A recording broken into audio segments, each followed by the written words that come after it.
have heard of this 2010 film called Despicable Me. It was a very popular movie when it was released on July 2010. Well, I love that film too. Notably, everyone recognizes the cute yellow creatures named the Minions, who have a severe supervillain who turned into hero Fungonis Guro. And following the film's success, it made 2 sequels released in 2013 and 2017. A spin-off prequel film featured Minions was released in 2015, which is a pretty much epic story about the Minions before they meet Guru. A sequel to the Minions film, Minions: The Rise of Guru, was scheduled to be released in 2021, following its delay of July 2020 release, followed by the global crisis, shutting down every cinema and theater in the world. I'm just not going to say what it is. Most of you guys should know. Well, speaking of the theaters and cinemas, I used to work at an AMC theater in California. I loved my job until I discovered something horrific. Here's what happened. I just wasn't your typical average ordinary cinema employee. I was cleaning up the Cinema Hall 7, which was showing Inception. I swept the uneaten snacks and on the chairs, floor, and even the crevices on the wall. I sprayed the popcorn and soda air filled with some freshening spray and cleaned up all the soda spills. I was leaving the cinema hall until I saw a locked to be a yellow "Do Not Cross" tape. The tape you would see in crime scenes and stuff like that. The tape was on the door that led to the Cinema Hall 10. I asked my fellow colleagues if they know anything about this cinema hall, and they gave me a face of confusion. Sometimes I would just get responses like, "What are you talking about?" and "I don't know what you're talking about even." As my curiosity kept rising more and more, I decided to ask the co-manager of the cinema if he knows about the cinema hall. What do you know about Cinema 10? I asked. What? He responded.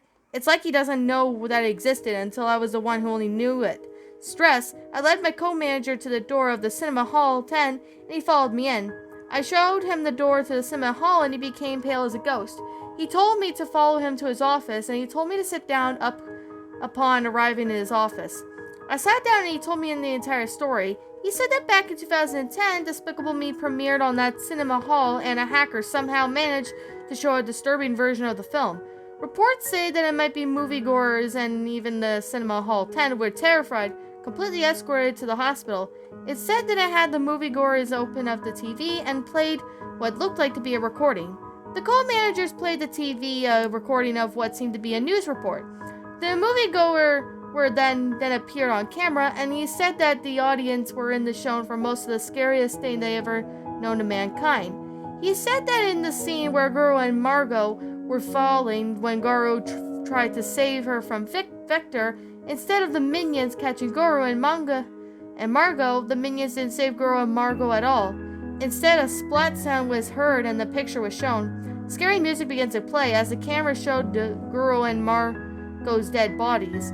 The strange part was that the bodies looked like Guru and Margot's voice actor and voice actress, Steve Carwell and Miranda DeCosgrove, respectively. After showing them 10 minutes of their corpses, the pair then hands emerged from the bottom of the screen. As the minions with blue eyes appeared, they screamed so loud at how frightened the audience felt as the cinema hall and the other moviegoers reported that moviegoers in Cinema Hall 10 had told them not to watch the film as they were shown in that movie hall. They ran into their car with their crying children. The co-manager turned off all of his TVs, including the story. He said that after the incident, there was no going to that Cinema Hall 10, even when it showed the original, non-hacked version of Despicable Me. One of the parents even tried to sue AMC, but the case was settled.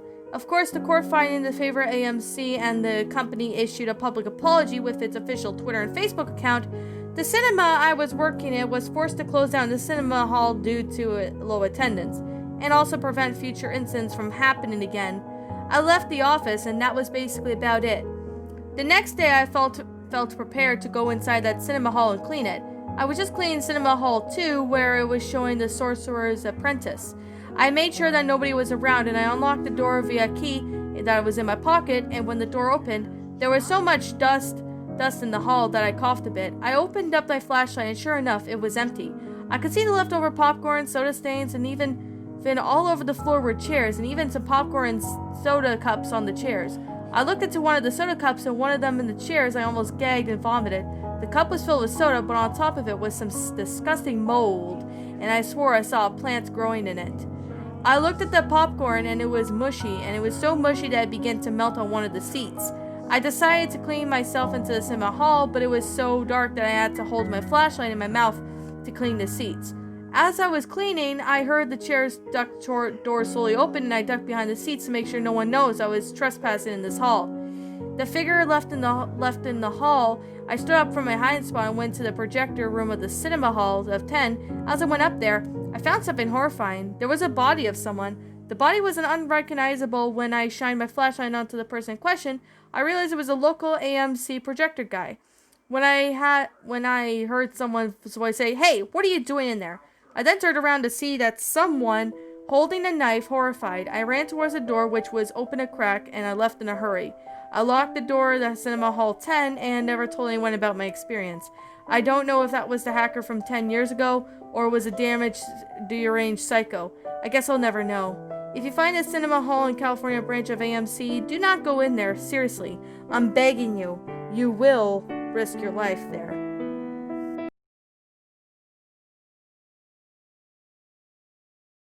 And that, my little pretties, was Cinema Hall 10, Despicable Me. A Despicable Me lost episode or movie creepypasta written by Affan Jamsari. Affan Jamsari, I want to thank you so much for the story.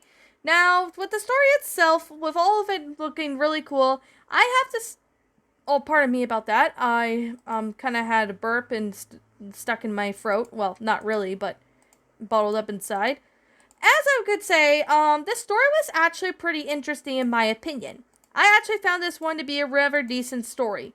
Even though I could say there were a couple cliches in the story, well, not really. I think it was just a few cliches. One saying that Despicable Me had a movie, but unfortunately, the psycho or someone hacked the movie and added some stuff and, changed it up. That's kind of freaky when you come to think of it. I think that's happened in Toy Story 3 Alternative Ending, which I may reread that story. I don't know, but if you guys want me to read it, just let me know, but I don't know if I'll get to it, but let's see.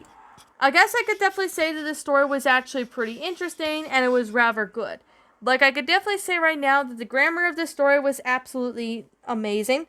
Well, it was good, but it could have been better, mainly because I spotted a few lowercase i's. I don't need to repeat because you all know how I feel about lowercase i's. Throughout the story, I did spot a few lowercase i's that needed to be capitalized. I've seen a couple of lowercase i's. Now, I don't need to, repeat myself. You all know how I feel about lowercase i's. But here's one thing. I did spot a couple of lowercase i's throughout the story. So that was why I was kind of little, I don't know what to say, basically. I kind of, looked at it really weirdly. I don't even know. But, I could definitely say that this story was actually really, weird. And I could definitely say I know this story could have been really cool in my opinion, which it is. But there are a few, grammatical errors I did spot as well that just need to be fixed up a little bit. Not trying to sound like an evil, I'm not trying to act like, I don't know what to say, but I'm not trying to act rude or anything. But it's also the honest truth. And I'm just trying to be honest right here. The story was okay, but it could have been better. In my opinion, it could have been a little better. Maybe maybe the grammar could be fixed up a little bit, especially with the punctuation errors. And I think I did spot a few, what is it? I think it was, hold on guys, I'm sorry, but I have a little bit of a headache. But here's one thing I could definitely say was that it was it just needed to be fixed up. Mainly the grammar errors. And I did spot a few punctuation errors as well. So I kind of, why the grammatical errors need to be fixed up. But there's also another one that I'm definitely gonna be completely honest right here, right now, that this story, on the other hand, just I guess it just needs to be fixed up or something like that. But overall, the story was actually okay and pretty decent, but it just needs to be fixed up.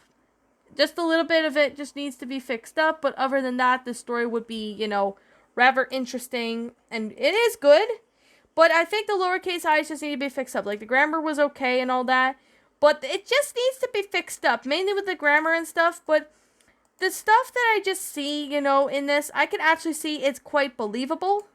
I do apologize if I repeat myself, by the way, but I think there needed to be a little more added to the story. Like, I'm not trying to sound insulting. I'm just, saying, maybe there needs to be a little bit more of, well, I guess you could just say there needs to be a little more expanded just to make it more clear and, a much better understanding of, why this is going on the way it is. That way, it'd be better than just to sit there and, have no explanation whatsoever at all. I could definitely say that this story actually put out some pretty interesting thoughts, and it's believable. But it just needs to be fixed up, with the grammar errors and punctuation errors, like I say, and the lowercase i's, which I had to keep myself from fuming because of that. You all know how I feel about lowercase i's. To the author, please try to fix your lowercase i's and make sure you uppercase them when they're needed. Like, Google Docs can help you really fix the grammatical errors and punctuation errors, and they can even help fix the lowercase i's. I'm just saying that just so then that way you would understand and get better at the story. I'm not insulting. I'm just being honest with this story. But overall, the story was actually a decent story. It was actually believable, even though there were a few cliches, but it still actually worked out well. And the cliches that you were wondering what they were, I can't really point them out right now, but if you guys want to point them out when you hear me narrated the story, just feel free to do so. And like always, this is simply my own personal opinion, and if you disagree with me, that's fine too.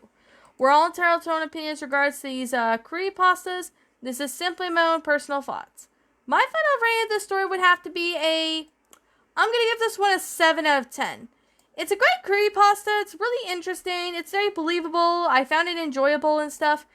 But the grammar needs to be fixed up along with the lowercase i's. Like I said, again, I had to keep myself from fuming because of that. The grammar, the sentence structure needs to be fixed up just a little bit. But other than that, this story is very well done and really well made. There's definitely time and effort into the story, and that's a very good positive with the story. But other than that, the story I actually found it to be rather well done and really interesting in my opinion. Alrighty. So with that being said, what did you all think about this creepypasta? Did you all enjoy this creepypasta? Did you all not? Also, what we have done personally to help make this story a lot better? Leaving now your thoughts are down in the comments section down below. I'm the Queen of Lions. Thank you so much for watching today's episode. If you're brand new here to this channel, be sure to like, comment, and subscribe because I make brand new videos every single day. Don't forget to ring the notification bell to when I upload so then you guys won't miss an upload. And like always, please roll the outro because I'm out of here. And I will be seeing you all in the next video. Peace out, and I'll catch you all next time.